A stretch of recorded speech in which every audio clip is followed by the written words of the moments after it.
Andito kami ngayon mismo sa tabing dagat na kung saan maraming maliliit na kuweba at pinuntahan namin ito sa lugar na pangalang Baybay. Mga sir, dito tayo mismo sa bungad ng kunting maliit na kuweba na to.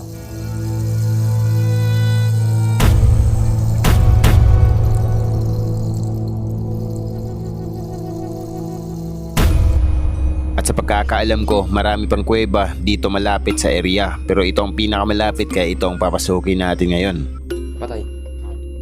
At sa mga oras na to ay may napapansin sila mga buto ng mga hayop dito. At ang plano namin ay dito na rin kami magpapalipas ng gabi sa tabing dagat.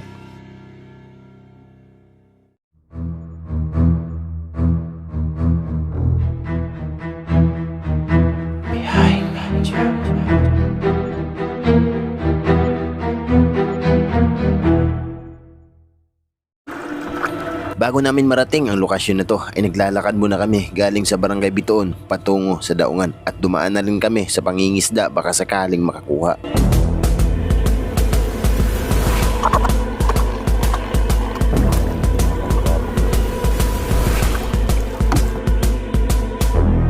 At sa kasawiang palad mga sir, hindi kami nakakuha ng kahit na isa na isda at wala pa kami pang ulam sa gabing to.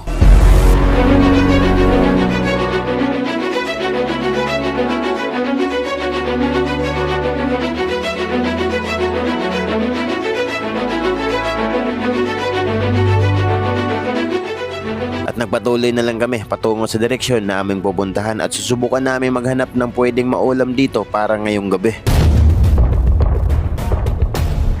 At pagdating namin dito, siniguro namin agad ang bangka na baka matagay ito sa dagat at hindi pa naman ito pag-aari namin. At kasama na din sa plano namin ang bonfire dito at syempre maghahanap na kami agad ng kahoy habang may araw pa. At silbing dagdag ilaw na din para sa gabing ito.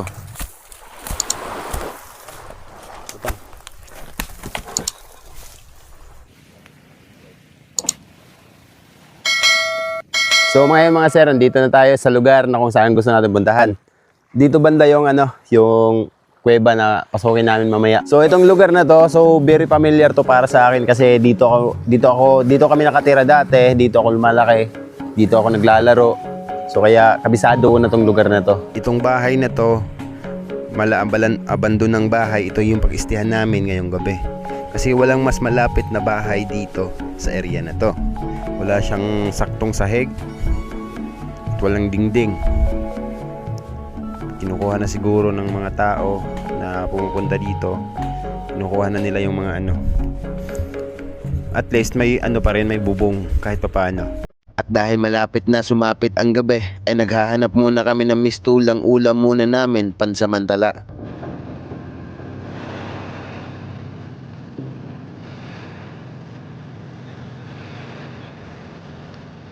Wala talaga kaming ibang mahanap na ulam kundi ang niyog na lang talaga.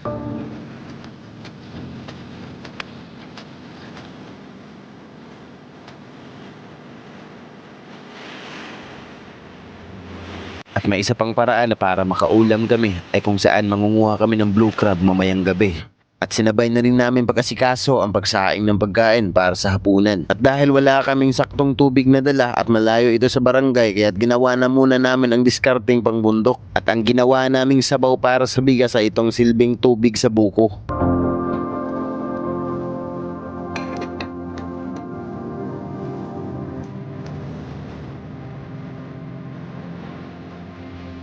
Dito sa sitwasyon na to ay medyo alanganin ng kaldero namin, baka mataob ito at mawalan pa kami ng pagkain. Kaya't sinigurado na namin ito tinuhog ng kahoy at hinawakan na lang para safe. Sinalang namin tong kaldero mga 540 plus. Until now nakahawak pa din kami. Panigurado na kasi 6 PM na. Lay na guys, mga untan ninyo. Kay area mo sudan, butong rakan. Way mahimo. Kaya man magden antipara sa ng pana. Uno na to ton. Lay na mga on.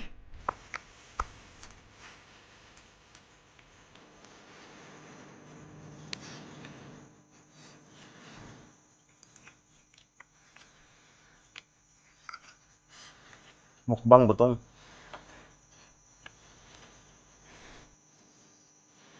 Butong.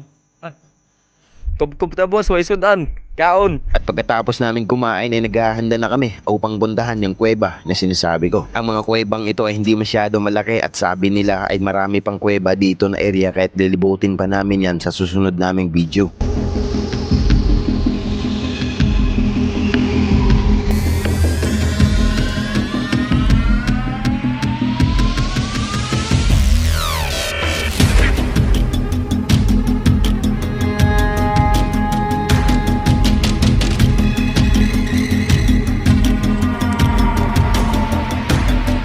At ngayon, andito na kami sa entrance ng unang kuweba na pupuntahan namin. Bisa na nalaman ko ay pinagtaguan ito noong may bagyo dito sa Siargao at nakatira naman sila malapit sa bahay na pinag-istihan namin. At pagpasok namin sa pinakaloob nito ay may napapansin kami mga butas na para bang pinaghukayang tawagin na lang nating ginto.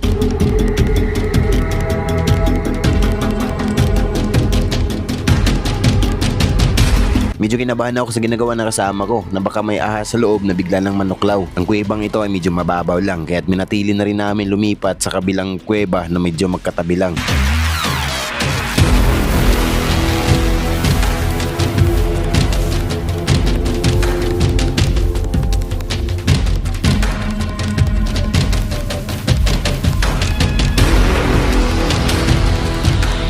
At dito sa kabilang butas ay medyo malalim ito, kaso nga lang pahirapan ang daanan. At ngayon, papasok na kami sa pinaka-entrance ng butas na to. Medyo masigab ang butas na to at may mga bato dito na kapag tatapikin mo ay nagbibigay tunog na para bang musical instrument.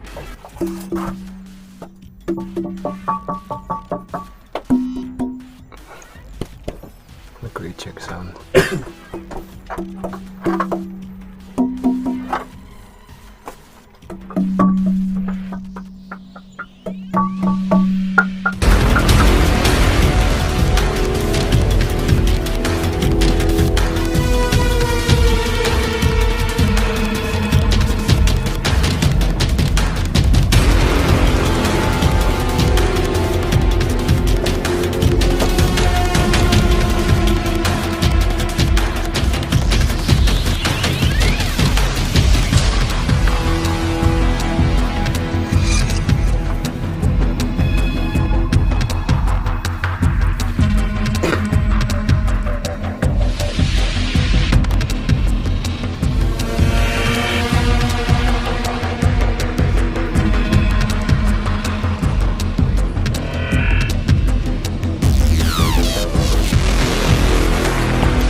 Pagkagaling namin sa kuweba at pagbalik namin, sinubukan namin maghanap ng land crab na baka maulam. At sa awa ng Diyos, nakakuha kami ng land crab at umalis sila saglit. May pupuntahan daw sila pagkukunan nila ng mga blue crab at pagbalik nila, ito ang nakuha nila. At sa wakas, nakapag-ulam na din ng maayos. May kuhan, di ara. Kub-kub na mga guys. Siya nga pala mga sir, kung bago ka pa lang dito sa aking channel, pakisubscribe naman, pahit yung notification bell para mas updated kayo pag may mga bago akong video i-upload. Muli, ito ang inyong kabiyahang ninja. Muli, ito sa Ferlan Espuerta. Sa YouTube, sa likod ng Biyaheng Ninja. Sa Facebook, sa likod nilang PH. Nagsasabing ugaliin natin alagaan ng kalikasan dahil tayo din naman ang nakikinabang sa bigay nitong yaman.